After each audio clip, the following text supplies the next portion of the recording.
No? All right. I thought it was worth a shot. Good afternoon. Good afternoon. All right. Yeah. President Trump had a productive meeting at today's Republican Senate caucus. The president discussed the urgent need for the Senate to focus on cutting taxes for hardworking American families. We must also make American companies more competitive so they can create more jobs and boost wages for American workers. And we must simplify the burdensome tax code that is currently rigged in favor of the wealthy and well-connected. As the president tweeted this morning, the markets continue to hit historic highs and unemployment is at a 16-year low. There is a spirit of economic optimism sweeping the nation, but our economy cannot take off like it should unless we deliver historic tax cuts and reforms.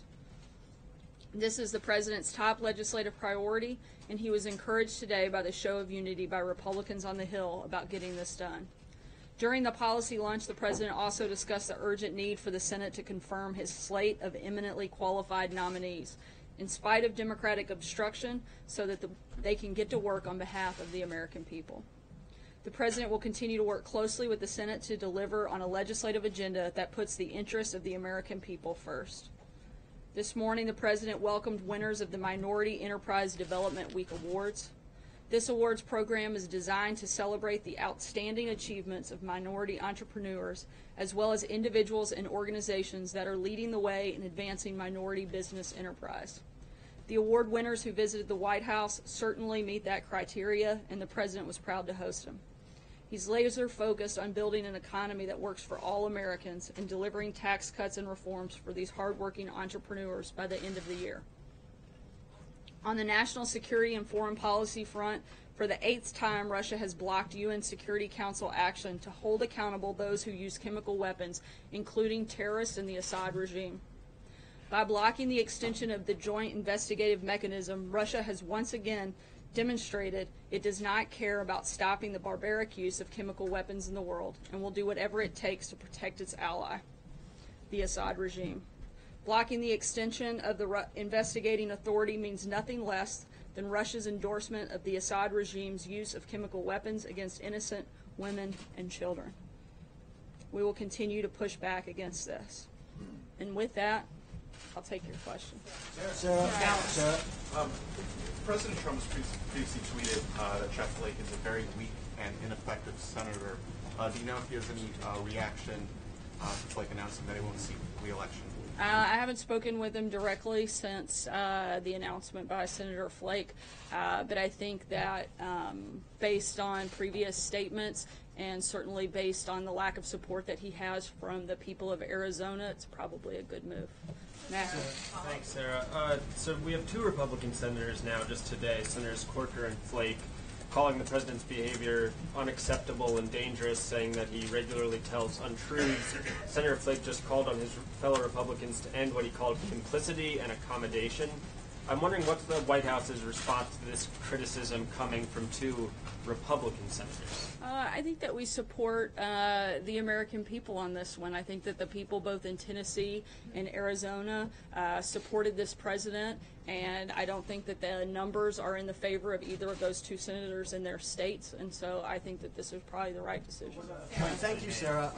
John, Today, sir.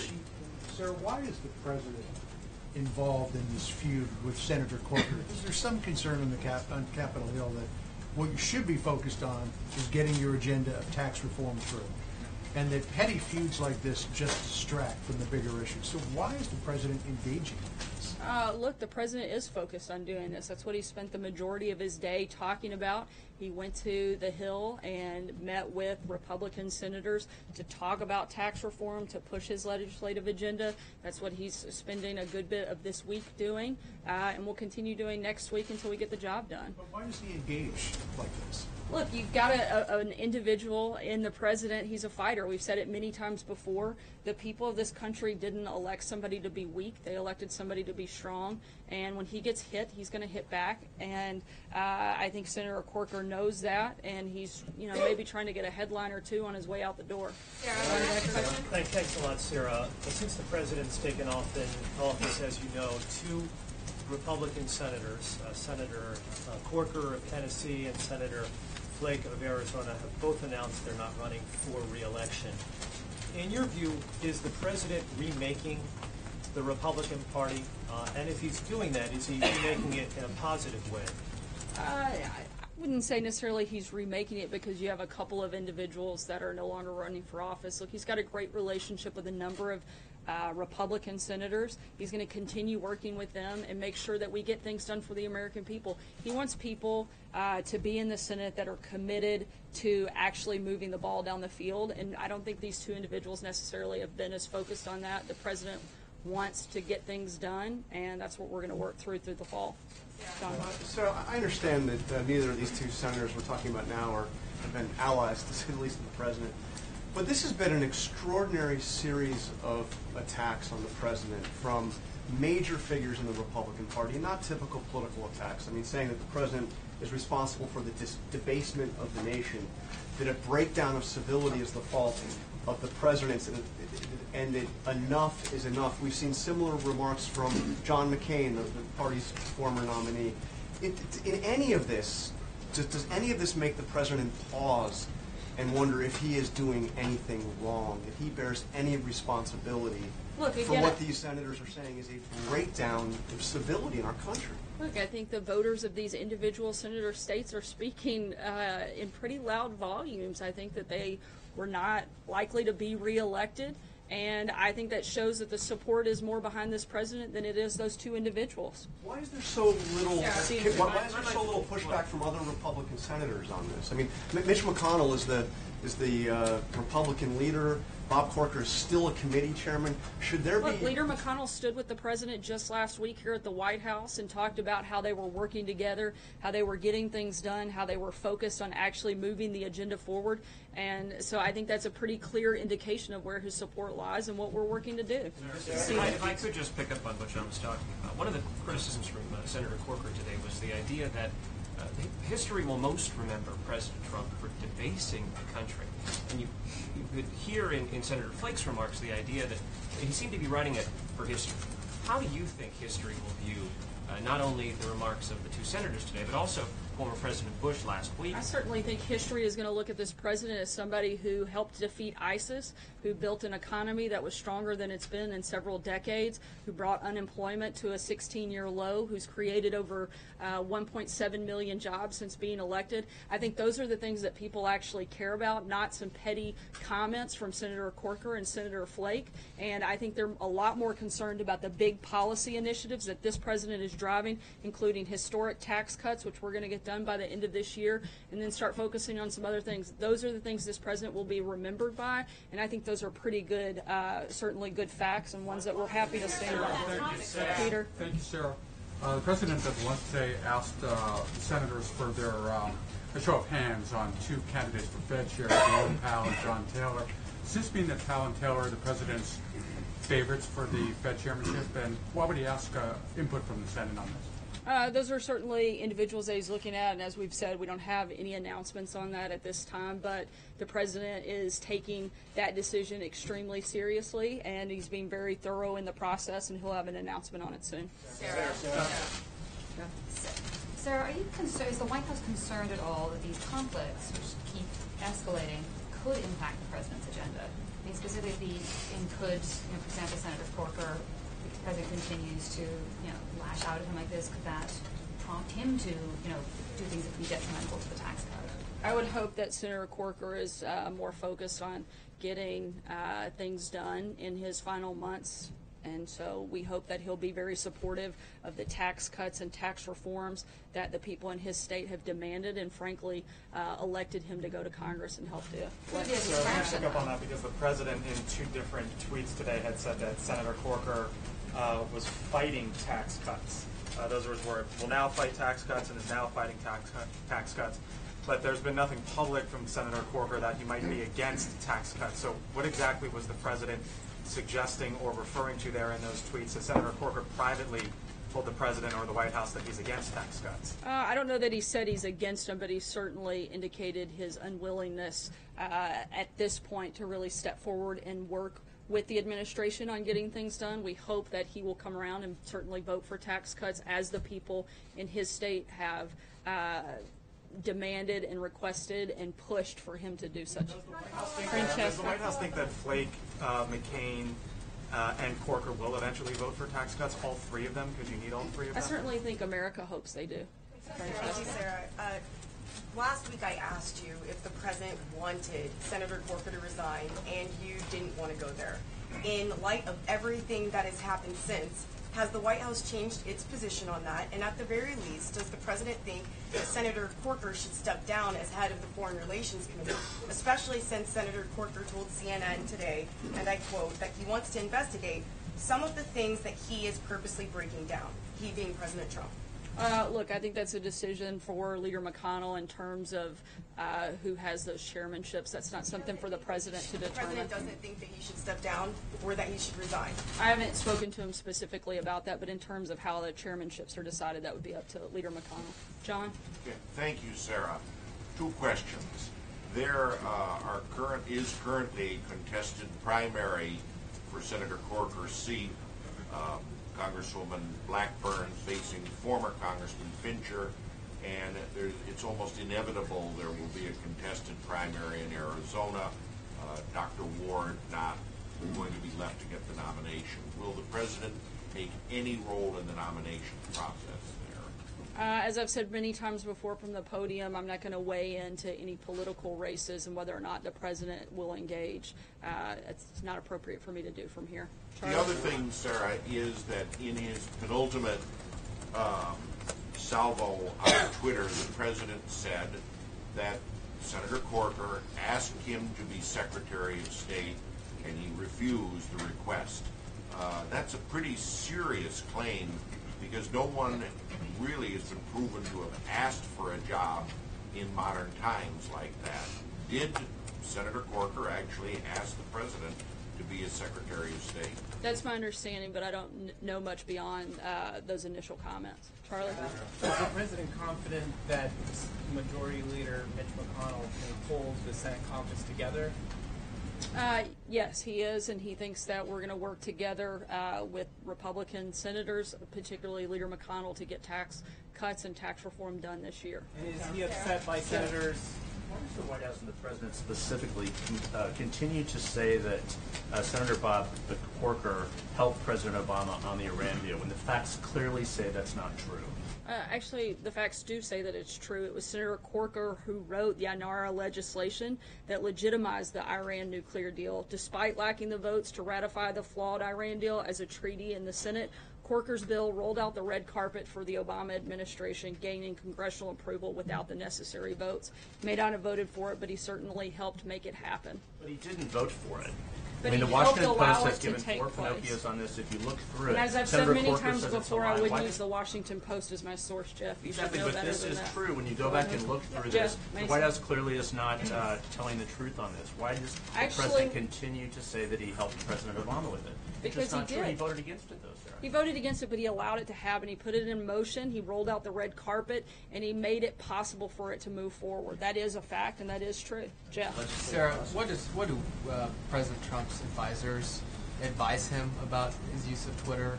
And on a separate, unrelated issue, is the president seeking to kill a deal between Boeing, or Boeing's a deal to sell planes to Iran Air?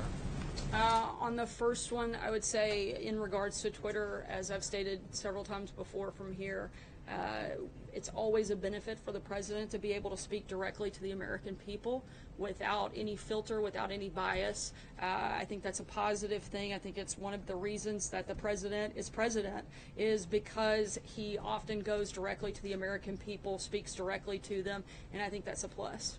And the second question, I'm not aware of that, any detailed conversations. I couldn't weigh into that right now. Sarah, on New Shara, and I'm not going to ask you to talk about the ongoing investigation, but I do want to say the commander of U.S. forces in Africa told Congress last March that he had only a quarter of the reconnaissance flights needed to do his job, and in fact, that did impact search and rescue missions. Is the White House concerned that U.S. forces in Africa do not have adequate resources and that could have contributed to what happened in Niger? And has there been any outreach by the White House to Nigerian officials? As always, the safety and security of our military is a top priority. In terms of specifics, we're going to wait until that investigation is completed. As General Dunford said yesterday, we're going to make sure that we get full and adequate answers for not just the American people, but for the families of those that were lost. And we're going to continue to do that. The administration fully supports the Department of Defense in that process. Has there been outreach from the White House to Niger? I'm not sure. I'd have to check and circle back. April. Sarah, back on Niger, an offshoot. The widow of Sergeant Latavia Johnson is concerned that there may not be remains in his coffin. What does this White House say as she is not able to get anything more than dog tags as it relates to trying to put to rest all of this? My understanding is that the family can request to see those remains, and that would be a process handled through the Department of Defense and the casualty officer, and I would refer you to the Department of Defense for specifics on that. And one last piece on another subject really fast. Beyond personality, beyond the president's personality, beyond Flake, beyond Coker, beyond McCain, at issue there's a divide, be it in the nation, be it in your own party. When is there an effort to unify? Because you have people saying in their own party, in the president's party, that the president is not helping to pave the way, and the path that the president's taken is wrong.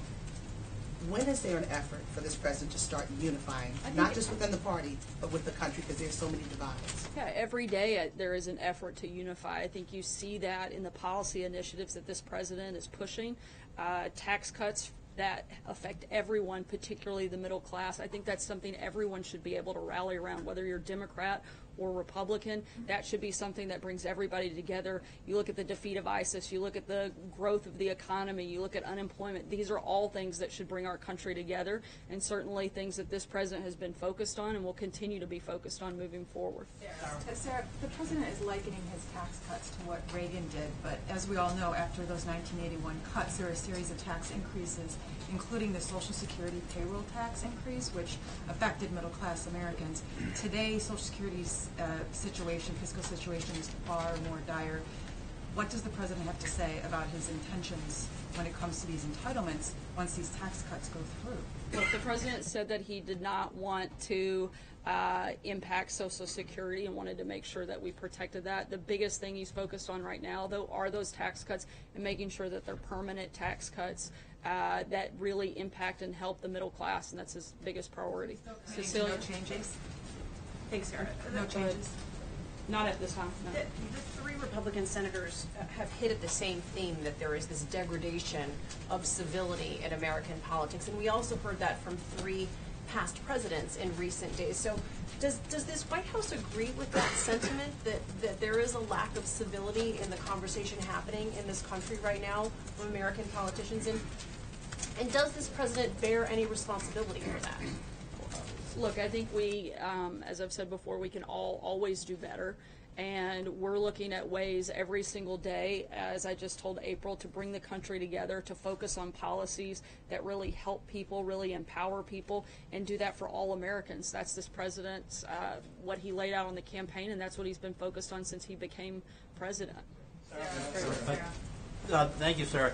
I wanted to ask you about the president's tweet in which he called Pastor Robert Jeffress a wonderful man. Given that there are 70 million American Catholics, why would he say that about somebody who's so viciously anti-Catholic?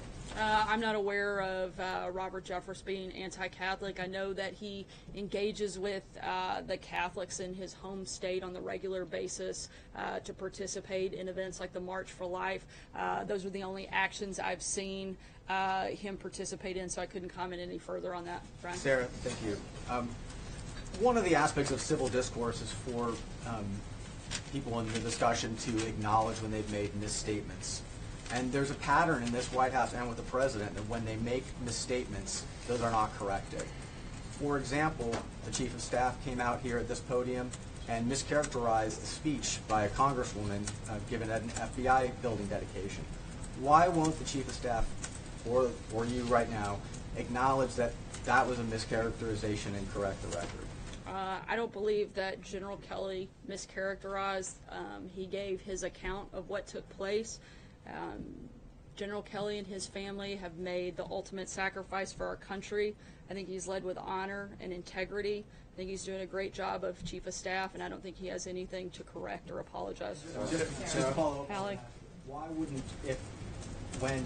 even if President Trump meant to console the widow of Sergeant Johnson, why hasn't he or anyone from the White House apologized for how she took his call? She took his call as insensitive. Well, the president was making the point that his call was meant to be respectful, sympathetic, and the purpose was to offer condolences on behalf of the nation. Sarah, two quick questions for you. You talked about the president's big policy initiatives, that'll be how history judges him. Obviously, so far right now, he has none that have made it through the legislative process on Capitol Hill. He wants to get taxes done. Bob Corker. It's not true. No Gorsuch went through a legislative process. I would say that's a pretty big historical moment. I don't know if that's a policy initiative. Something that has a lasting legacy, probably far beyond most any other individual piece of legislation, is how the courts can shape and determine a lot of different things. And I think you'll see that in Justice Gorsuch. So to finish that first question then, you talk about, when you talk about policy initiatives, like I'm thinking of health care or, for example, tax reform that have not been completed, at least not yet on Capitol Hill. The lack of support from somebody like Bob Corker might make that a lot more difficult. Given that, does the president feel like he's winning? I think he feels like America's winning. I think if you look at some of the progress that's taken place in the first 9 months, despite the fact that the Congress has done very little up until this point, the president has gotten rid of nearly 1,000 regulations that have paved the way for massive job creation and job growth in this country. We're looking at a booming economy. I think those are things that people actually care about. We're looking at the defeat of ISIS, something that this president has led on and worked with our coalition forces to help do. He's created better relationships with countries around the globe. He's bolstered the relationship with NATO and had other countries encouraged in the growth of the amount of money that other countries are participating in that. The historic moment that we saw with the president on his first foreign trip when he was in Saudi Arabia and he spoke in front of nearly 60 Muslim majority countries. These are historic moments that he's done without Congress. Imagine how incredible and how many good things we would be doing if people like Senator Bob Corker got on board and started doing their job instead of doing so much grandstanding on TV. The president believes, Sarah, that there should be, my second question, Sarah, given those comments, does the president believe there should be a loyalty test for Republican senators? Does he demand, you've mentioned several times. Their loyalty should be to the American people and to the agenda that those people elected them to carry out. I'd say that is where their loyalty lies. Well, I hope we'll see that in their votes. Sarah, Dave, I'm sorry, Hallie, I got to move on. Any reaction today to Chairman Nunes' announcement that he's going to open an investigation into the Obama administration's deal to allow Russia to compete to obtain U.S. uranium?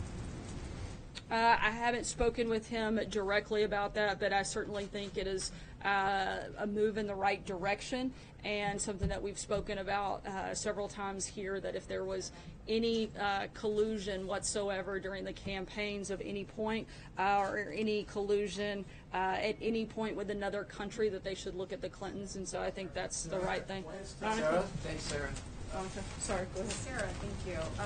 So the president regularly highlights the success of the stock market in his tweets. Only about 50% of Americans are invested in the stock market. And earlier today I spoke with Grover Norquist, a prominent conservative voice pushing for tax reform. I mean, he characterizes the economy and says, quote, the economy itself still sucks. So what's your reaction to that, and for those people who aren't benefiting from the success of the market right now? Well, I think there's also a lot of other things beyond just the stock market. The fact that the unemployment levels have dropped, that's certainly a big thing. The fact that 1.7 million new jobs have been created since Donald Trump was elected, those are all positive things in the economy. We didn't say it was completely fixed, but we're certainly moving in the right direction. I think we've been more successful in these first 9 months than Obama was in 8 years. Sarah, I have two questions. One is, we understand that when the president gets hit, he hits back, but what is he trying to accomplish when he says that Bob Corker couldn't win a race for dog catcher? What is he trying to accomplish? Look, I think that the president is voicing the frustration that probably you see from a lot of people in the state of Tennessee, which is why Senator Corker's numbers are where they are. Okay, my second question is, can you point to any votes that Flake and Corker took that were against the president's agenda? I'm sorry? Can you point to any votes that Flake and Corker took that were against the president's I'd agenda? have to look detailed into their voting records, so I'll check on that. So Sarah, thank you, Sarah. Two questions. Thanks. Both Andrew. You said before that Senator Flake and Senator Corker's comments were petty. What exactly of Senator Flake's speech did you find to be petty? I thought that his attacks and a lot of the comments that he made, I don't have a readout in front of me, but as I was watching it, I noticed that a lot of the language I didn't think was befitting of the Senate floor. Nothing in particular. Sorry, go ahead. I mean, I was going to ask about Fed Chair, and I'm just interested if the vote that seemed to happen at the Senate meeting where you saw, where according to Senator Scott, John Taylor got the most votes, if that is going to influence the president's decision on that. And then just to follow up on Andrew's question. Let me answer the question first. As I said earlier, the president is taking this decision very seriously, going through a very thoughtful and thorough review and interview process, and when we have an announcement on that, we'll let you know. He's talking to a lot of relevant stakeholders and individuals about this, and knows that it has a great deal of impact, this decision. And so again, he'll take his time and make sure he makes the right one and not just a fast one. Sarah, thanks. To follow up on some of the questions that have been asked, how does fighting with members of his own party advance the president's agenda and his stated goals for the American people? Look, the president is fighting for an agenda, and he has, as I've said, if he gets hit, he's going to hit back. And people didn't elect him to be weak. They elected him to be strong. And if he feels it's necessary to respond, he's going to do that. And at the same time, he can talk and chew gum at the same time. He's pushing forward on an agenda. It takes 30 seconds to send out a tweet, and he spends the bulk of his day working on and pushing policy initiatives like tax reform, like tax cuts, and that's what he is committed to doing. Let me just follow up very quickly. There's some confusion around 401ks, and some Republicans are saying that's making their job to actually get tax reform done more complicated. So can you say here definitively that the Republican tax reform proposal will not touch 401ks? That's the president's plan, and that's what he'd like to see Congress get on board with as well. He wants to make sure that we're protecting Americans' futures and Americans' retirements, and that's part of that process. Thanks, Sarah. On the opioid crisis, we've seen the president organize a commission. We've seen him host meetings. He's used the word crippling, the words national emergency. We've seen the administration put more resources into law enforcement. And we've seen him take on this message of telling kids just not to start. But advocates for those who are addicted say they feel like they just haven't seen enough work towards helping people who are currently addicted, that there is a need for a huge rush of money to get more people into treatment. What's the president thinking right now, and can they expect anything in the coming days when it comes to getting help to those who are addicted and need treatment? Absolutely. This is obviously a growing epidemic that the president is very committed to fighting against. He has been working with his policy advisors and his team diligently and all of the relevant components and agencies, and you'll see some more details on those efforts by the end of this week, and in the next couple of days, some specific announcements that the president said he would have. Thanks so much, guys. We'll be around the rest of the afternoon. Have a good day. Sarah, why has the president implemented the Russia sanctions?